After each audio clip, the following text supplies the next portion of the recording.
We are back with another video, and today I'm going to be talking about a recent change Minecraft has made in snapshot 25W06A. Now, as the last updates have been going, Minecraft have slowly been making changes to things like ender pearls and how these load chunks. In Minecraft 1.21.4, Minecraft made it so ender pearls could basically load a chunk that they were in, so you couldn't use these basically as a player loader. But inside of snapshot 25W06A, let's quickly just read what Minecraft has said about this new feature. So any block in the simulation distance of a player, once again simulation distance can be controlled in video settings, and you can see it right here. So for example, I currently have mine set to 5 chunks, so anything within 5 chunks of me will basically be loaded and can move, for example these entities. Or loaded by another source of chunk loading, such as ender pearls, may now receive random ticks instead of just 8 chunks around the player. So basically you can now use ender pearls as a fake player sort of thing. Well, what does this mean? Well, this means the following. For example, if a chunk is loaded by an ender pearl or is in the spawn chunks, crops are now able to grow, ice can melt, snow can fall, and a cauldron can be filled by rain. So this basically means that, for example, if I was to throw down an ender pearl, now obviously you can't just throw an ender pearl because it will land on the ground. So how you do this is you just dig a hole, you then obviously get yourself some soul sand and some water, and then I just fill this up with water so it creates the bubble columns.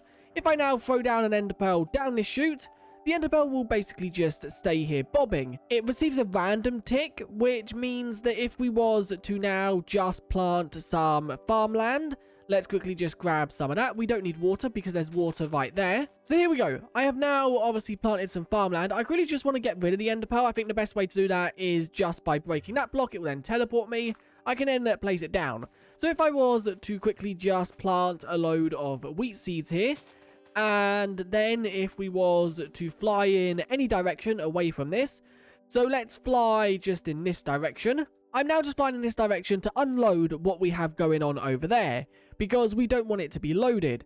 Now, if I was to stand here, I'm definitely more than 5 chunks away from that. I quickly just want to set the game rule up a little bit higher. So let's do the random tick speed. Let's set this to 3000. So it's 1000 times more than it normally is, because obviously the default is 3. And I'm just going to wait here for a few seconds, because we basically just want to give that crops over there time to grow. But before we head over there, we want to set it back to 3, which I'm now going to do. So now if we fly over there, you'll be able to see that on approaching, because there is no ender pearl, the farmland shouldn't have changed, or at least the wheat on the farmland shouldn't have grown at all. And you can see it hasn't. But if I was to now throw down the ender pearl, and I was to leave that ender pearl right there, and I was to do the same thing again, fly in this direction, once again making sure we unload the farm completely, and we have now unloaded it. I'm going to go to roughly the same spot, which was on this desert, and let's set the time to 3000 again. Now we are just going to wait here for a few seconds, giving the game a bit of time to obviously do this tick speed. And that should be about enough time. Let's now set it back to 3. You'll see upon flying back over in this direction, the wheat has grown. And it didn't require me to be here. That is because the ender pearl is basically doing my job. Now, one thing to note, this is going to be quite an issue, I think, on servers. So it would be cool to disable this. Because, for example, if a player on a server has just a load of ender pearls scattered around the world, then I think maybe it could cause issues, but I don't know because I haven't tested this on server. But honestly, this is going to be really good because if you have a wheat farm but you don't want to spend a load of time AFKing around it, you can now just throw an ender pearl around it, and while you're off caving or exploring, that wheat will be growing. And then there's this final note. Mob spawning, lava spreading fire, and lightning strikes still occur in the previous radius of 8 chunks around a player. So these are not affected by ender pearls. So for example, if I was to throw an ender pearl, mobs will not spawn in the chunks around this ender pearl, which I guess is a good thing because your ender pearls won't be taking up the mob cap. Now honestly, it's really good to see Minecraft making changes to chunk loading, because chunk loading is one of them things that you can do, and before this update it was very hard to do because you had to have items going through nether portals and then back through, which took a lot of time, and it also required a lot of setup. There is now a few things I want to test with this feature. First of all, can the ender pearls load amethyst geodes? So once again, I've thrown down an ender pearl, and if I was to just now fly in this direction by a few hundred blocks so that amethyst geode is unloaded, this should be fair enough. If I now just stand here and then I run this command again, which just increases the tick speed, I think amethyst geodes are affected by random tick speed. So that should have now been plenty of time. Let's set it back to 3 and let's head back over here. Now the reason I'm only testing this is because amethyst geodes are one of the most annoying things in the game. Obviously you have to go to a geode for the amethyst to spawn there, and there's no way to get it anywhere else. And by the looks of it, it does work. That is insane. This is going to make geode farms way better, because once again you can just throw an ender pearl in one of them, then go off and explore your world, and then when you come back, most of the amethyst is going to be grown. Now I do quickly just want to mention, I am speeding up the game 1,000 times more than it should be. So although these are all grown, if you go exploring, you might come back and they might not all be grown, but ender pearls can load amethyst geodes. Now we're going to head back over here because there are a few more things I want to test with this feature. And that is copper oxidizing. Does the ender pearls affect copper oxidizing? So if I just throw some here, let's do the gap of 4 in between them, just so then they obviously go a bit quicker. But I'm going to increase the game rule anyway, so it shouldn't really matter. So if I just throw some here, I'm going to do them ones like that, and then these ones I'm just going to spam next to each other because it really shouldn't matter. Now, while I'm quickly just doing this, I do want to throw a disclaimer. This feature is currently within snapshots, so between now and the time that this feature is fully released, it could have had some changes or could be nerfed or anything like that. If someone's watching this at the time of this update going live and this feature has changed anyway, that is why. So now I've done this, the ender pearl is once again there.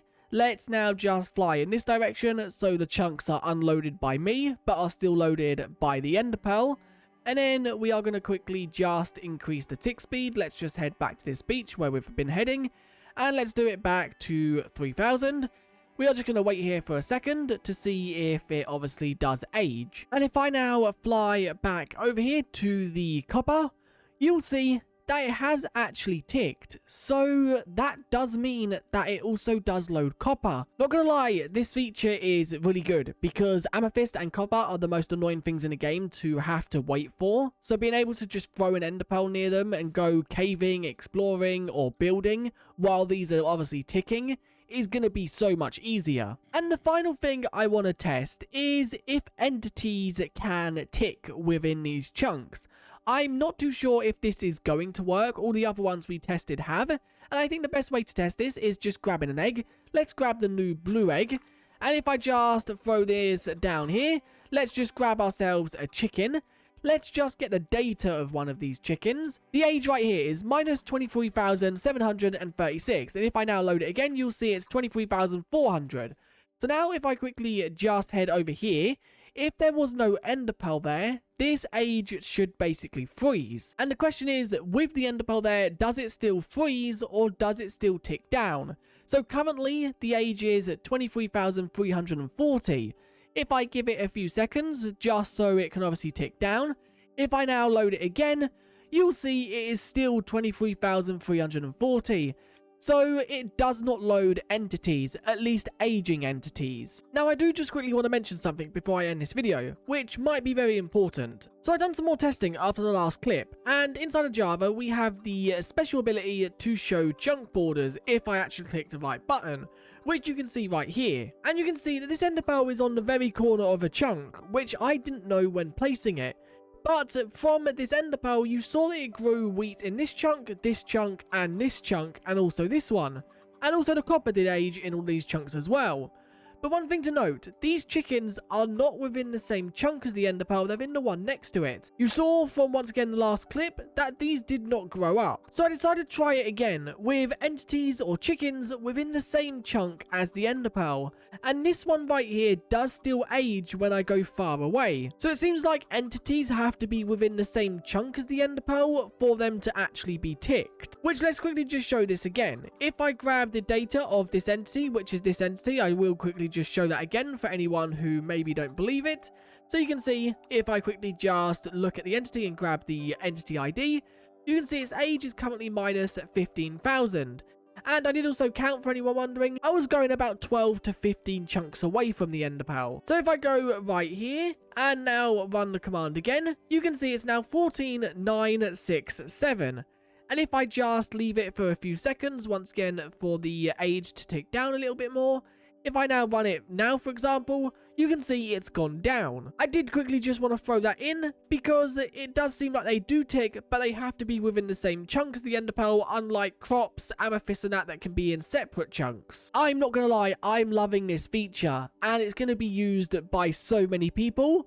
Although, once again, I think there should be a way for servers to disable this and make it only on the player rather than on ender pearls as well. Because I can see this being abused in quite a lot of servers, and once again, I don't know if it's going to be laggy. I'm guessing it probably will be because it's ticking the chunks that the ender pearl is within. But in this video, we tested if it obviously ticks amethyst, crops, copper, and there are probably so many more things that it can load. If you do have any questions about this and you want to know if it loads something, do leave it in the comments and I will test it off camera and I will let you know with a comment underneath yours. I'm loving the recent changes Minecraft are making. They're focusing more on just making the game better, which I like. But anyway, if you enjoyed, do leave a like and subscribe. Let me know what you guys think of the feature and the video in the comments, and I'll see you guys in the next one. Bye.